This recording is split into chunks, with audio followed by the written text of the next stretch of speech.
Hey there, a quick note before today's show. Every so often, we do this thing where we put out a survey to our podcast listeners. We ask questions about your listening habits, where you listen, what you listen to, how often you listen, and we ask questions about what we're doing, what you like hearing on the show, what we could be doing better. All of this helps us continue making podcasts that enrich your life and your understanding of the world. That is why we need your help. Take 5 minutes out of your day, go to washingtonpost.com/podcast survey and fill out our listener survey. When you're done, you can enter to win a gift card, including one that is worth $1,000. But even more, you will have our profound gratitude. Again, that is washingtonpost.com/podcast survey. Thank you so much, and here's today's show.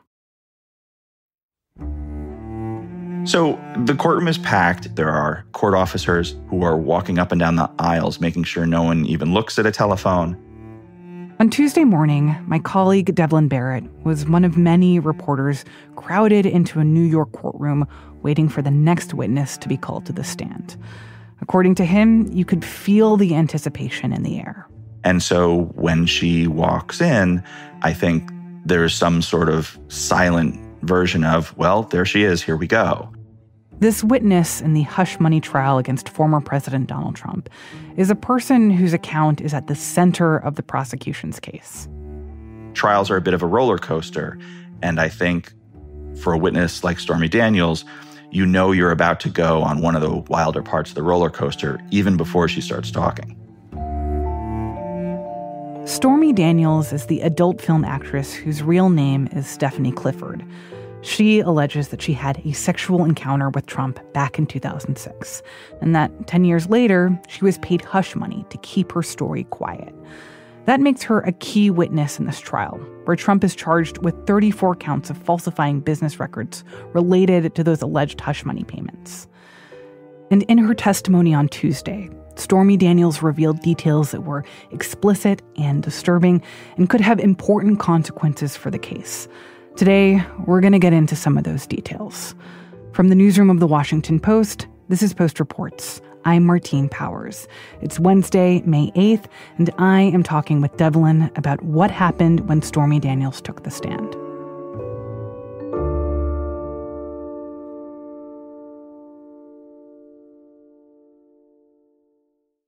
So before we dig into what she actually said in court, I do want to just start by refreshing people's memories about some of the basic facts about this case. So just tell me a little bit more about Stormy Daniels and about how exactly most Americans first learned about her connection to Donald Trump. So Stormy Daniels is an adult film actress. She would also like you to know that she directs and writes a lot as well.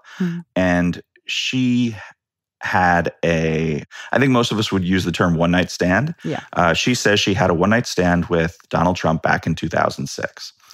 And that stayed more or less quiet for, more or less 10 years until Donald Trump was running for president. And depending on who you ask, she either started shopping the story of what happened to outlets that might pay for it, or, people in Trump's camp started trying to buy her silence to make sure that that story wasn't told, especially while he was a candidate.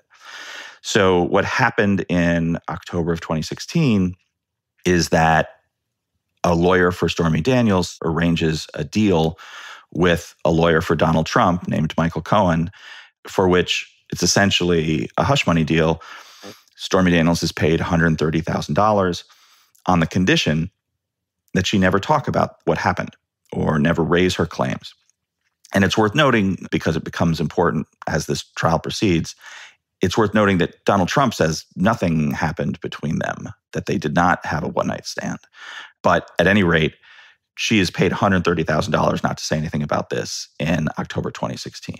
And the reason why that's important to this case, Michael Cohen paid that money himself at the time and then was reimbursed in a series of monthly payments later by Donald Trump, is the prosecution theory of what happened here. And prosecutors say that was essentially a violation of campaign finance laws, because that money should have been recorded as a campaign expenditure and it wasn't. And therefore, that is the underlying falsehood that generates 34 charges by the Manhattan District Attorney's Office of falsifying business records.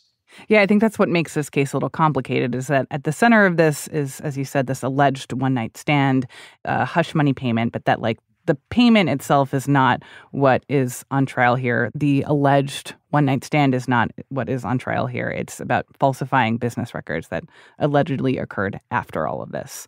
So how did her testimony begin? Her testimony began with a pretty straightforward explanation of her career. She started exotic dancing when she was 17. From there, she moved into doing pornography films.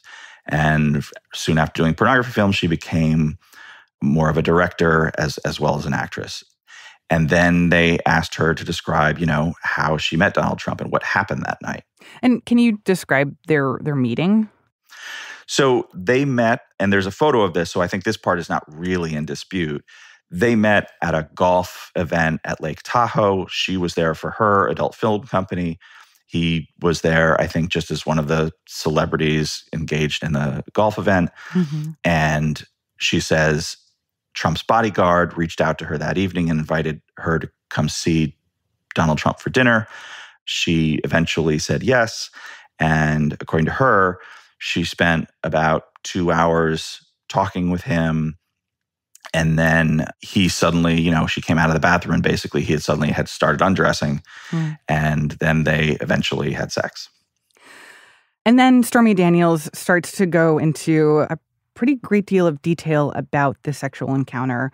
Before we dive into that, I do want to be clear again that Donald Trump has said in the past that he never had sex with Stormy Daniels. And so he denies a lot of this. And I'm sure you'll hear more of that as you hear more from the defense. But the fact that this account was so detailed, I don't think that all of the details are particularly relevant to our conversation, and I want to be judicious about what we're talking about here. But this is something that the jury heard and that it might affect how they're thinking. So can you describe what you see as the relevant parts of the story that Stormy Daniels told about that night? Right. So she offered a lot of detail as to what happened that night once they had sex. The details range from everything in terms of the where, how, and for how long. I'll be honest, I was quite surprised at the degree of detail that the judge let go before this jury. And I'll just say at the outset, the reason for that surprise is really about the legal issues here, because keep in mind, what Donald Trump is charged with is falsifying business records. What Stormy Daniels described to the jury was a sexual interaction where many times she suggested that sex was just not consensual. She talks about not knowing how she got on the bed. She seems to suggest repeatedly that she wished she wasn't there at all. She makes a point of saying she never said yes to this. She describes a lot of the sort of language that she used in describing the sexual encounter is the type of language you hear from sexual assault survivors. I would also just note that part of the reason why this became problematic, according to the defense and according to the judge as well, is because she speaks very quickly when she answers questions.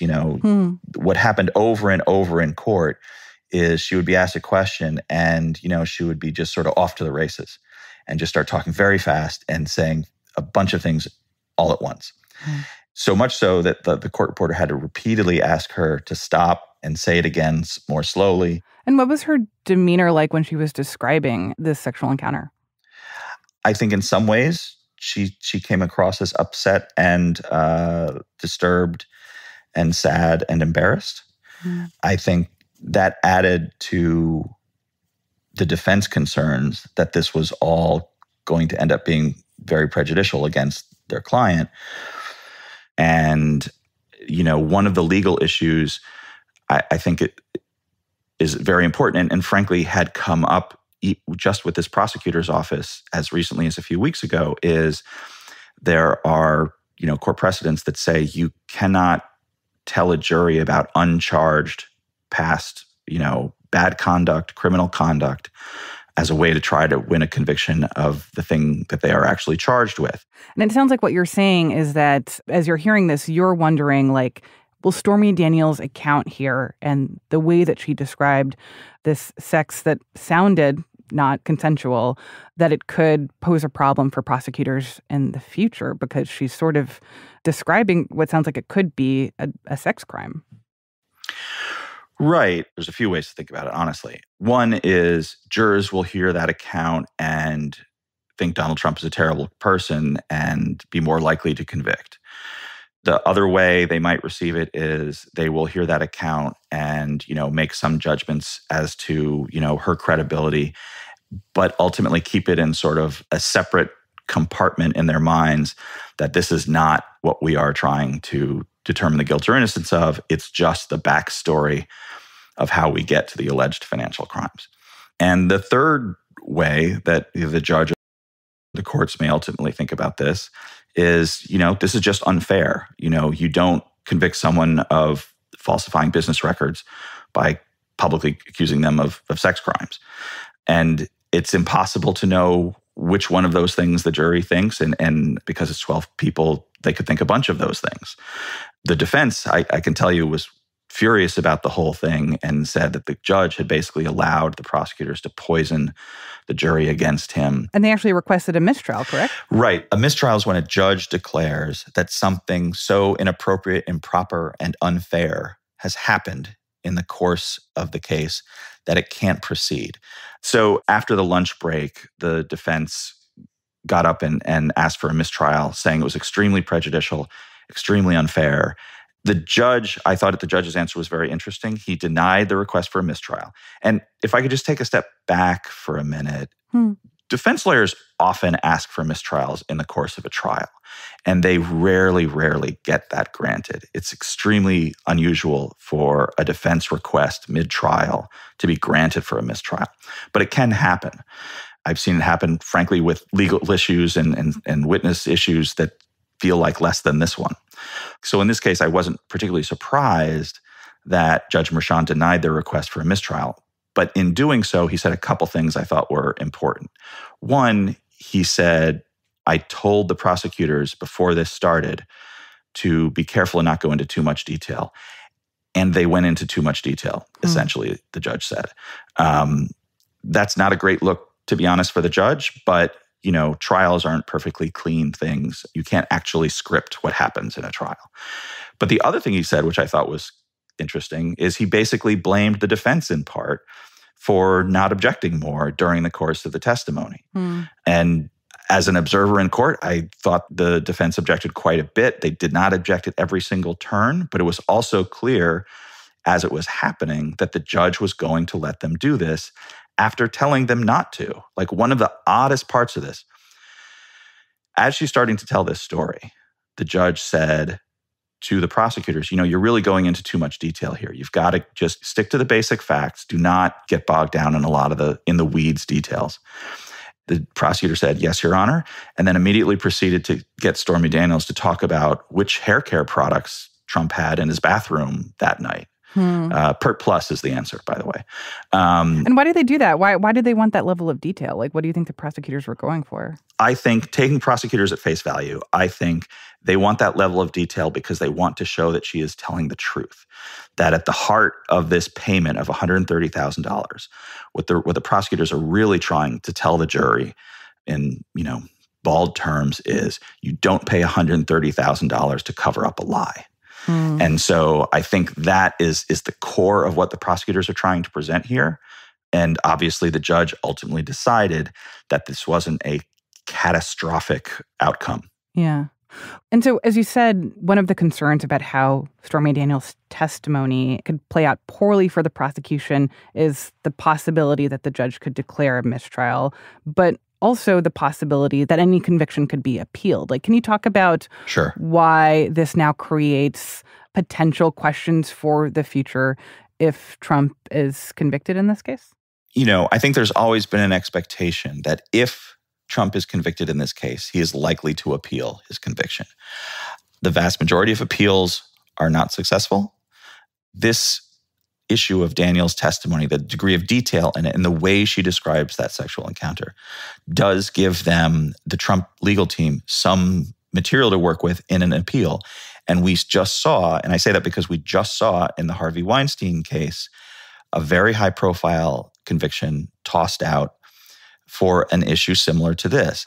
And let me just interrupt for a second for listeners who may not have heard about this. So last month, the New York Court of Appeals decided to overturn Harvey Weinstein's sex crime conviction in New York and have that case retried because, in their view, the witnesses in that case shouldn't have been allowed to testify about prior bad acts that weren't directly related to the charges that Weinstein was on trial for. So you see that kind of corollary here. Right. The judge, to be clear, the judge has said, well, this isn't anything like the Harvey Weinstein case.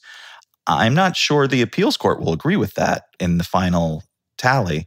But to some degree, it doesn't matter because, Harvey Weinstein was convicted in 2020. It's now 2024. If Trump's vindication in this case doesn't come until 2028, how much will that even matter? And that's, assuming that an appeals court would agree with him. So, yes, I think there is a significant question here about a future appeal. But given the amount of time, it may not matter that much. After the break, what Stormy Daniels said about the alleged hush money payment and how Trump reacted to her testimony. We'll be right back.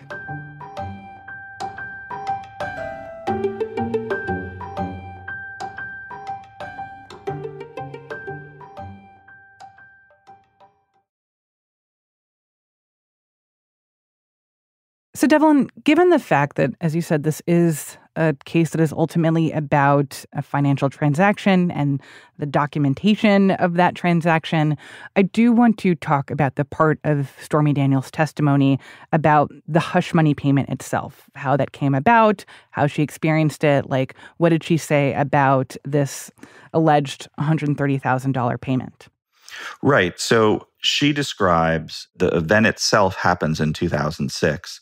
There is a period in 2011 where she is talking to a gossip magazine and she admits that she, basically tried to sell her story for $15,000 and couldn't really get a buyer ultimately. So it seems like it might come out in 2011, but it's sort of only half comes out, if that makes sense. And then in 2016, the prosecution argument of this case is Stormy Daniels isn't important in the universe, isn't important to Donald Trump, isn't important to the gossip world until after the Access Hollywood video, in which that the Washington Post reports in early October of 2016. And because what Trump says in that video is so damaging to his candidacy, suddenly Stormy Daniels and her story become more important. And so within basically a couple weeks of that Access Hollywood story, she is striking a deal through a lawyer with a lawyer for Donald Trump to basically sign a non-disclosure agreement in exchange for which she'll get $130,000. And so once she gets that deal, her story goes dark again for quite a stretch of time. What did the cross-examination of Stormy Daniels look like, especially when it comes to this payment? For one thing, the cross-examination began Tuesday. It will continue on Thursday. There's going to be a lot more fireworks when it comes to Stormy Daniels and her questioning on the witness stand.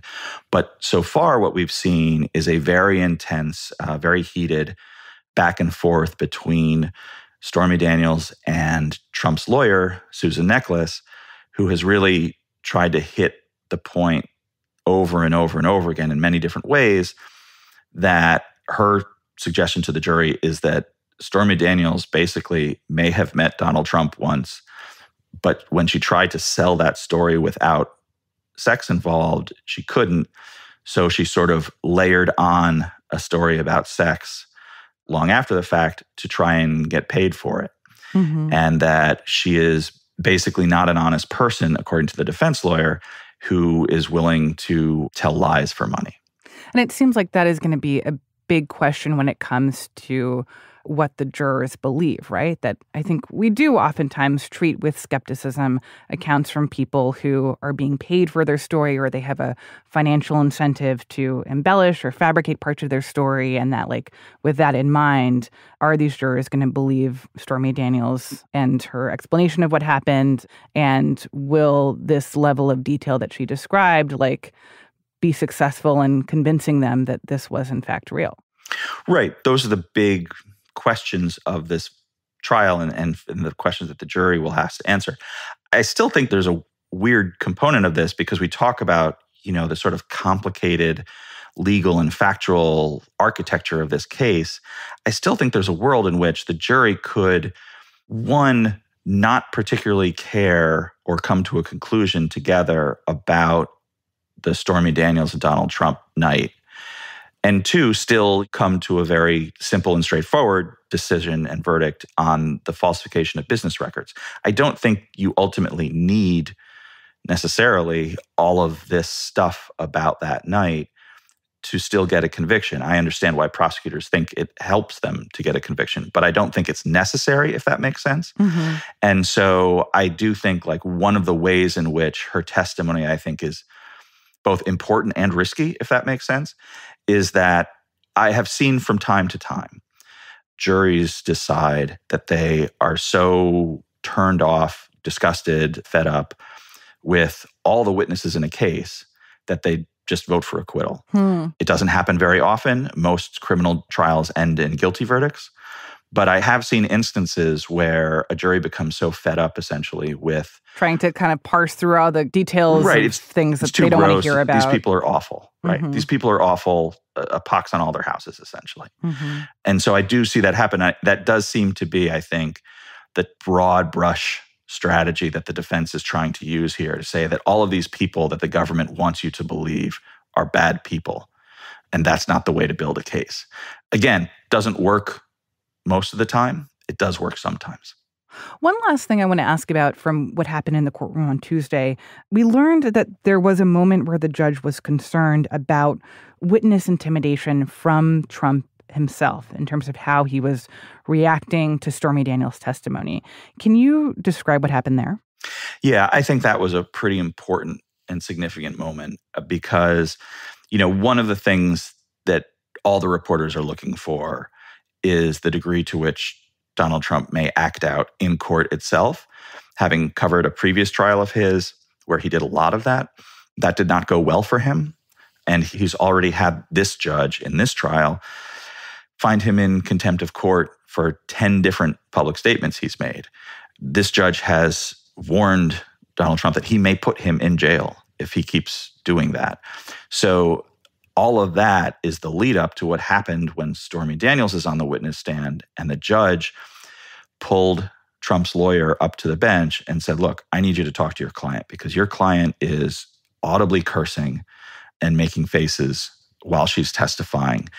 The judge said that he viewed that as a form of intimidation and he wouldn't allow it and he's not going to accept it in his courtroom, and told the lawyer, talk to your client because I'm not trying to embarrass him here, but this has to stop. And, I think that's a very high stakes moment in this. The interplay between the judge and the defendant here is very intense and I think important as to how this trial goes. And I think that instance is really a telling moment. And I'm sure that's not going to be the last conversation like this in this trial.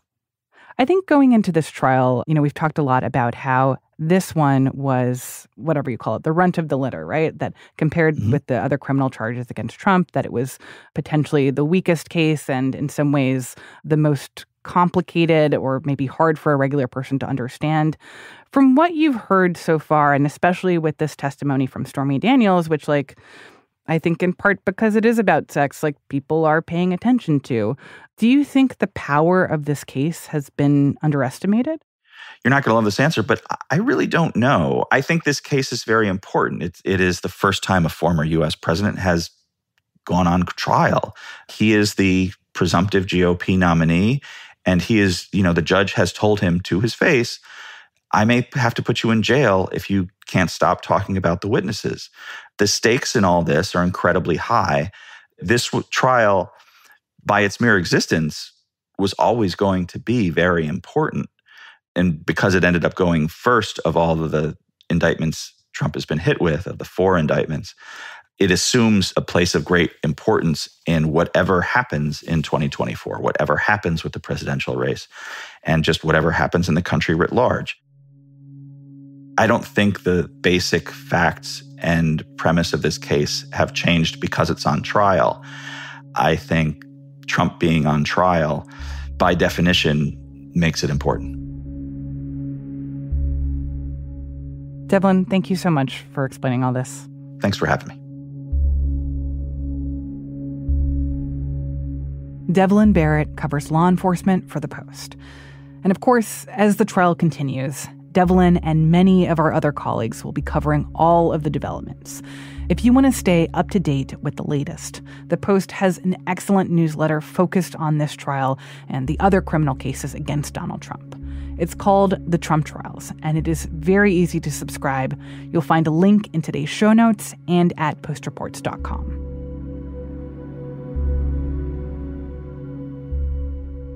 Other news before we wrap today's show. If you're a TikTok user, you might be wondering, what is going to happen to my beloved app? We talked on the show a couple weeks ago about the new law just passed by Congress. The law would force TikTok's China-based parent company to either sell the app or else face a ban in the U.S. Now, TikTok and that parent company ByteDance are fighting back. On Tuesday, they filed a challenge to this law in federal appeals court. They said the law violates the Constitution by trying to outlaw an app that's used for free expression. And they argued that the U.S. government overstepped by targeting a single company it dislikes, and by failing to consider alternatives to potentially banning TikTok. This is just the beginning of what's expected to be a high-stakes legal battle that will make its way through the courts.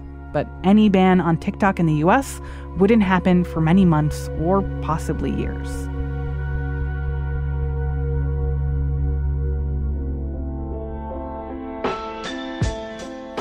That is it for today's episode of Post Reports. Thank you so much for listening.